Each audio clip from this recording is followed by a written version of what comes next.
Well, this is Becky Norwood and Natalie McQueen, and we bring to you Darlene Coquerel. So tell us a bit about you, who you are, what you do. As you said, I'm Darlene Coquerel. I live in Atlanta, Georgia. I'm originally from Pittsburgh, Pennsylvania. I'm a real estate investor, a mentor, and a real estate broker in multiple states. I've actually been investing in real estate since 1991. And in the last 20 years, I've been focusing on the foreclosure side of the business. Is there a lot of that still going on in that area? There is, in this area and lots of other areas. I've been able to work in several states, and it's unfortunate for the economy. It's great for real estate investors, but we don't wish it, of course. Sure. Right. Why did you feel that it was important for you to write a chapter in The Game Changer? When I was invited to write a chapter, I knew immediately what it was going to be about, and I knew why I was going to write my chapter. It's kind of like I was saying about foreclosures. I say I've been in the business of foreclosures for the last 20 years. What I didn't say is that I actually got into foreclosures because in the late 90s, I was facing my own foreclosure. And so when I faced my own foreclosure, it was devastating, and I had no idea how to get through it, and it's through that my story is an inspiration to others. I tell them, I said, I'm proof there's life on the other side.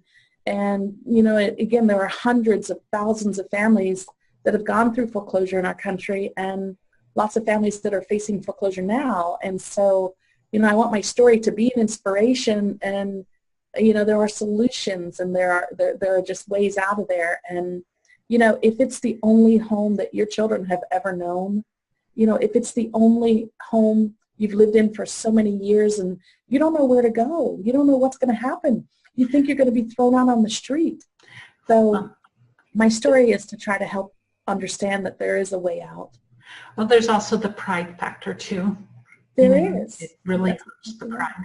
Yeah. It's interesting that you say that, because unfortunately, it is our pride that prevents us from telling friends, families, and others, that we have a problem. Yeah, absolutely. Yeah. Darlene, share with us something that maybe that you didn't include in your chapter that maybe, go a little deeper. Share something that is not included in the chapter that people would want to know. So that was an extremely devastating time of my life, going through that. Unfortunately, I was blindsided by this life event, and I really didn't think I could get through it, and I really believed I was going to be out on the street, and I didn't know what I was going to do. I had two very young children, and it was just me and them at the time.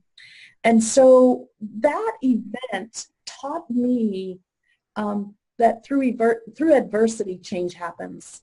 So it became a turning point in my life, a life-changing event that made me be introspective. It made me look inside.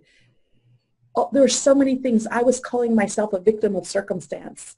I was going through a separation and a divorce, and I was saying that this isn't fair, this isn't my fault, but it was my responsibility. And so what I don't tell in the story is how that adversity, that devastation became a turning point for the change in my life that happened between my two ears. That'll do it to you, won't it? Yeah. Yeah, very much. Yeah. So from your the whole purpose of your writing in The Game Changer, what's your main message that you want to get out? What is that one nugget that you want them to come away with? Thank you for asking. It's all in the title. Let go and let God. That's the main message. Is like you said earlier, our pride is in our way. Let go. Let other people in. Share your problems with others. Ask for help. That's the main message. And it's crazy that you get on the other side of it and you go, man, I wish I had done that sooner. And so that's the message. Let go and let God. I can so relate to that, because when the economy changed, we lost just about every client we had with a saw blade sharpening company that I had owned for years. Many of these companies were going under. And my husband and I had just got married. We had just bought a house, and the timing was incredible, and we ended up losing our home. Oh, I'm sorry. And I would travel clear across the city to network away from anybody I knew, because I was so devastated and so embarrassed, so humbled by it. And finally, I got so tired of the traveling back and forth that I decided to start networking again in my own area. And I headed up what's called the Gals Prepared to Succeed networking group. And I became the president of it. And I invited a realtor to come in and speak. And I still kept my secret. Nobody really knew. Wow. And she asked the question, how many here have lost their home due to what happened? Do you know that everyone there had lost their home? No, that's amazing. And I was just so in awe, and I was so humbled to realize that I could have spoken, I could have shared my story, but I was too deeply embarrassed by it, because that's just not what happens to a successful business person, you know. Yeah. And it was just a series of things that happened all of a sudden. You know, it was just, we weren't ready for it. There were just too many things that came down our way, you know. Mm-hmm. So, what do you hope other people will take from your message? Like, if someone's going through it right now, what would you say to them? That there is life on the other side, that there are solutions. Yeah, there is help, that you have to reach out. Unfortunately, some people reach out as far as their mortgage company, and it's the most difficult task to go through.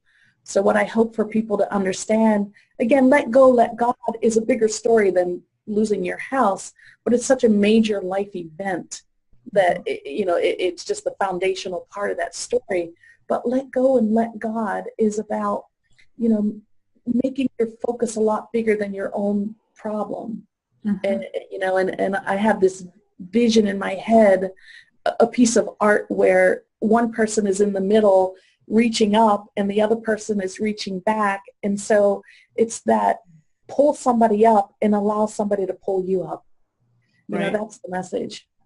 Very well, and beautiful. here you are, you went through it yourself and experienced all those, devastation feelings of, it's not going to get better. And yet you are doing this as a business. And it's amazing. I had no plan to do it. So be careful. Be careful what you ask for. That's right. And when it gives you talents, sometimes it's for the betterment of other people as well as helping you get through a thing. How beautiful. Yeah. So how does somebody connect with you if they want to?